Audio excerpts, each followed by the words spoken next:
O Jornal do Meio-Dia está de volta e o assunto são as eleições de 2024. Eduardo Botelho e Fábio Garcia, pré-candidatos à Prefeitura de Cuiabá, andam trocando farpas. Até o governador Mauro Mendes criticou e classificou como lamentáveis as trocas de acusações entre os dois.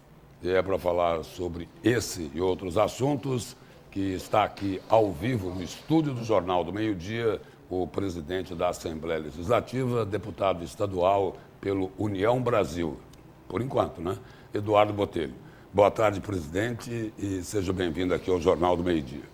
Boa tarde, Lúcio. Boa tarde, Camila. Boa tarde. Boa tarde a todos os cuiabanos, todos os matogrossenses.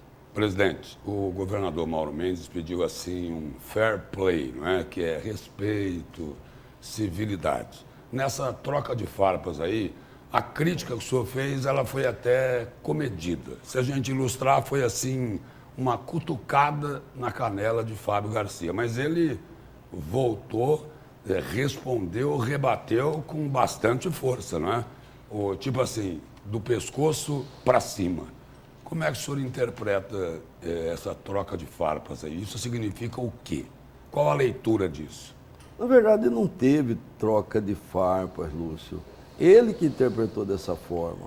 Ele tinha dado uma entrevista e dito que ele tinha trabalhado na prefeitura de Cuiabá, que ele tinha trabalhos prestados como deputado e ele tinha a família dele que tinha um legado político.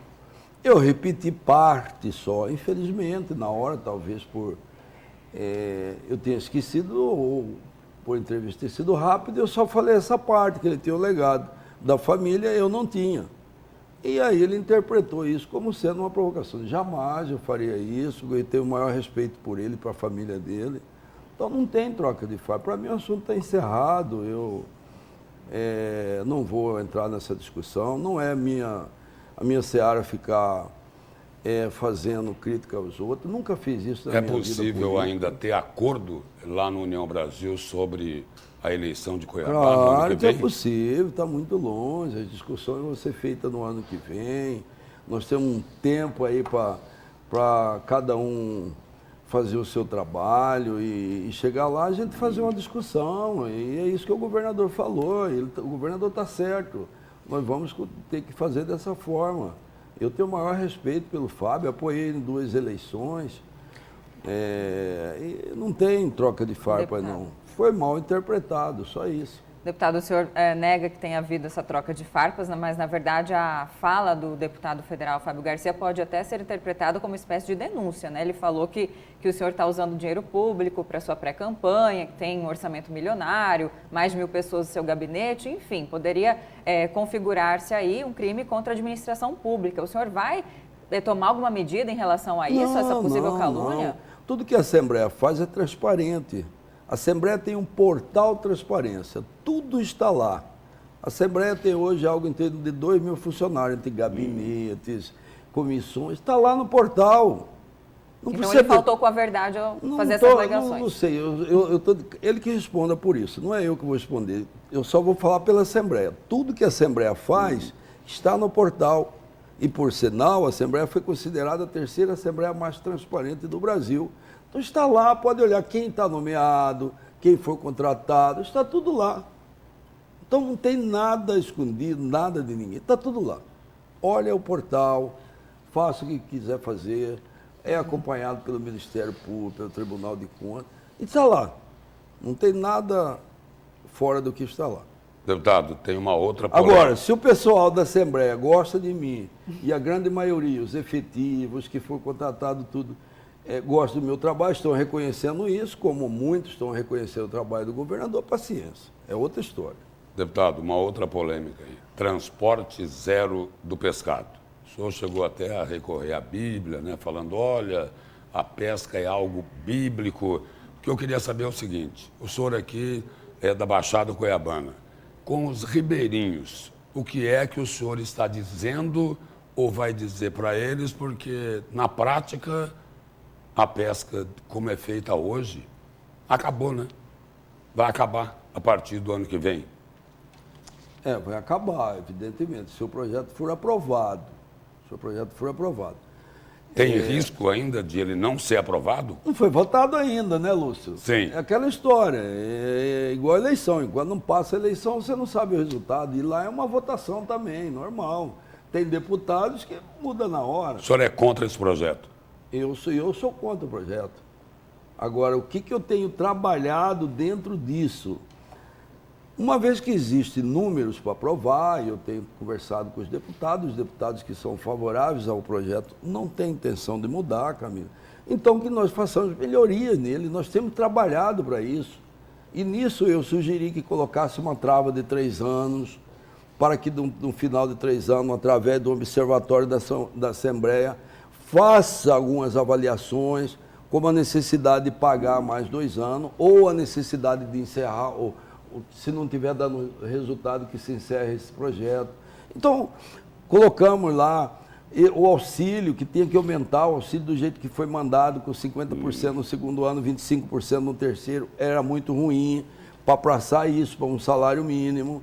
São várias mudanças que foram feitas no projeto, para melhorar o projeto, que se destina. Eu fiz uma emenda para a Empaer, colocando 80 milhões para a Empaer.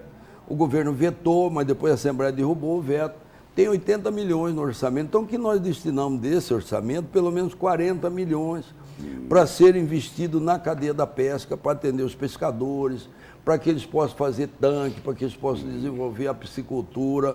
São várias coisas que nós estamos fazendo para fazer aquela história, Camila.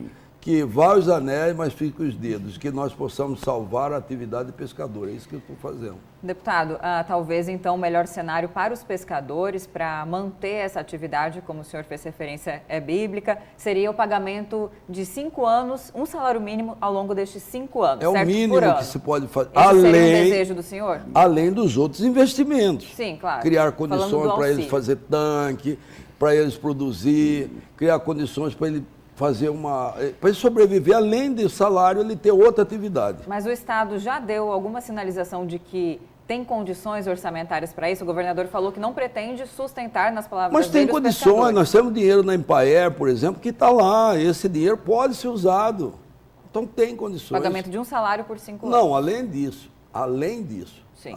nós temos que fazer mais. Criar outras atividades, para eles produzir, por exemplo, tanque-rede, para ele produzir, que ele faça um tanque na propriedade dele no fundo, criar. Tem várias opções que nós temos que pôr dinheiro lá. E o Estado tem sim condições e tem dinheiro para isso. Deputado, em política não falta polêmica, não é? Sim. Tem assunto demais da conta. Nesta quarta-feira foi instalada oficialmente a Comissão de Ética lá na Assembleia Legislativa, que vai julgar um processo de decoro parlamentar contra Gilberto Kattani. O senhor é reconhecido pela sua sinceridade. Queria saber a opinião do senhor o seguinte: Gilberto Kattani fez uma comparação que ele prefere chamar de analogia entre vacas prenhas e mulheres feministas. Depois disso, ele foi num curral e pediu desculpas, não às mulheres, às vacas, que ele chamou de meninas. Na opinião de Eduardo Botelho, que costuma ser sincero, ele agrediu, atacou, praticou misoginia ou não? Lúcio, eu fiz o que estava no poder do presidente. Ele era presidente da Comissão de Direitos Humanos e Defesa da Mulher. Quando eu assumi, eu retirei ele da presidência e retirei ele da comissão. Isso estava... como presidente, eu poderia fazer, por considerar incompatível com as atitudes que ele tinha tomado, ele nem participar e muito menos ser presidente. Então, eu tomei essa atitude que estava ao meu alcance. E o regimento diz que você tem que montar o Conselho de Ética. Eu montei o Conselho de Ética, coloquei como presidente uma mulher para julgar isso. Agora, cabe a eles fazer da direito de defesa. A mulher pediu licença, Janaína Riva. E ela, não tô sabe? Pediu licença. E Por aí, mais de 120 dias. E aí eles vão ter que analisar isso e encaminhar para a presidência o que essa comissão decidiu. É assim que funciona no Congresso, é assim que funciona, e é assim aqui. Eles vão decidir. Eu acho que tem que ter alguma posição. Agora, eles que vão definir qual o tamanho dessa posição. Tem que ter alguma posição, tem punição. que ter, não é? Eu acredito. Agora, Não quero interferir no trabalho deles, mas quem vai definir agora como que vai ser eles. Deputado, obrigado pela presença e pelas informações aqui Obrigado, no Jornal Lúcio. do Meio-Dia. Você sempre apertando para me falar. Obrigado, bom dia a todos. Faz parte. Em nome da sociedade, né, Faz deputado? parte, tá certo. É isso. Obrigada, deputado.